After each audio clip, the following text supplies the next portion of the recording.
스마트워크 먼 나라, 스마트워크 우리나라. 대한민국의 보통 직장인이라면 이제부터 등장할 김대리와 크게 다르지 않는 삶을 살고 있을 것입니다. 새벽 6시 30분 알람이 요란하게 울리기 시작합니다. 하지만 김대리는 쉽게 일어나지 못하네요. 어제 야근 후 집에 들어온 시간이 2시. 그러니 잠을 채 4시간도 자지 못했으니 무리도 아니겠죠. 아휴, 회사 가자. 김대리는 아내와 함께 출근길에 나섭니다. 김대리의 집은 수원에서 강남의 회사까지는 약 1시간 정도 소요되고 아내 소정씨의 회사인 마포까지는 1시간 30분 정도 시간이 소요됩니다. 방향이 다르니 차도 따로 타고 가야 합니다. 우리나라에는 이런 나홀로 출근 차량이 10대 중 8대나 됩니다. 엄청난 에너지 낭비가 아닐 수 없죠. 회사에 도착한 김대리는 일을 시작합니다. 거래처에서 온 메일들을 확인하고 담당자들에게 전화를 하고 문서 정리를 합니다. 그리고 거래처에서 온 메일들을 확인하고 담당자에게 전화하고 문서 정리, 메일 확인, 전화, 문서 정리. 잠깐! 내가 메일이나 확인하려고 그 교통지역을 뚫고 출근한 거야? 이런 생각 한 번쯤 안 해본 사람 없겠죠. 대부분의 일들이 정보화되어 있어 언제 어디서든지 근무할 수 있을 것 같은데 라고 말이죠.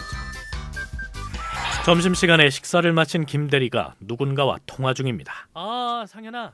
동생인 상현씨에게 전화가 온 거군요. 상현씨는 명문대학교에 차석으로 입학 후 올해로 학교를 졸업한 지 3년이 됐습니다. 안 됐다고? 그렇게 좋은 소식은 아닌가 보군요. 상현씨가 취업이 되지 않은 이유는 아마도 걷지 못하는 장애인이기 때문일 것입니다. 아버지는 어떠셔?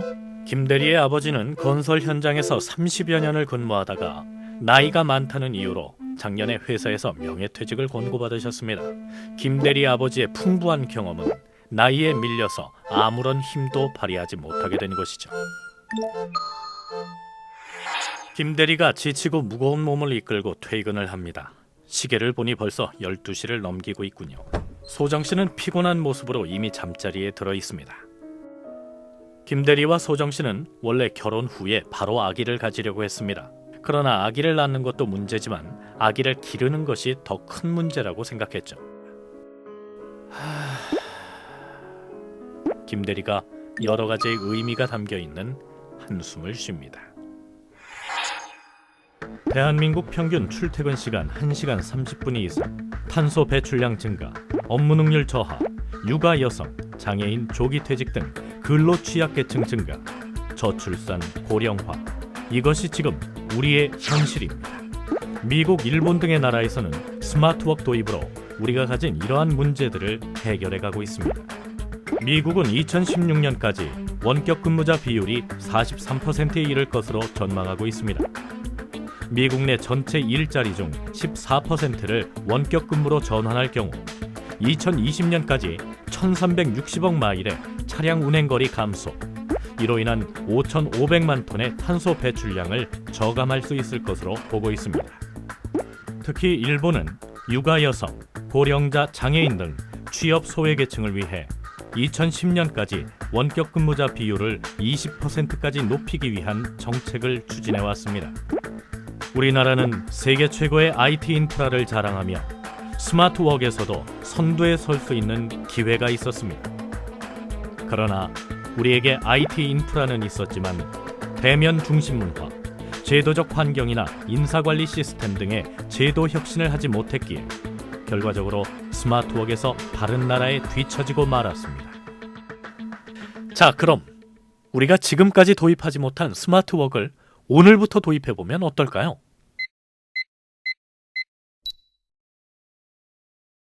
스마트워크 도입 후 5년이 지났습니다. 자, 다시 김대리의 집으로 가볼까요? 아니요, 이제는 김 과장이 됐습니다. 지금 시간이 몇 시? 큰일 났다. 늦잠을 자서 출근 시간에 늦었다고 생각하지만 무언가 생각이 났는지 다시 편안한 모습으로 돌아옵니다. 그렇습니다. 오늘은 스마트워크 도입 후 회사에서 정한 원격 근무의 날이기 때문이죠. 원격 근무를 통해 자동차 운행이 줄어들면서 이는 저탄소 녹색 성장으로 이어지게 됩니다.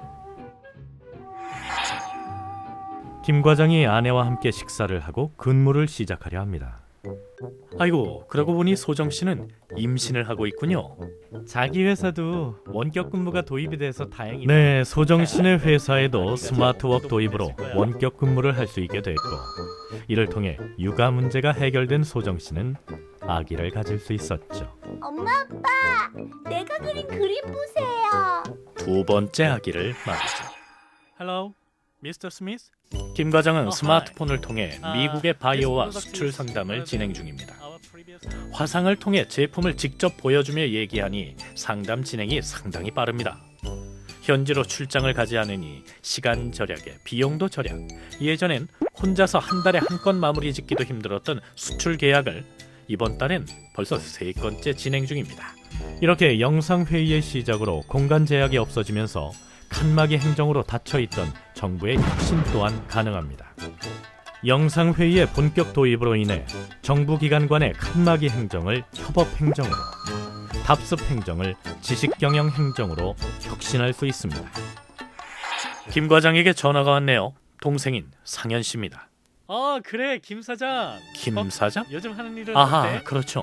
상현 씨가 창업을 했습니다.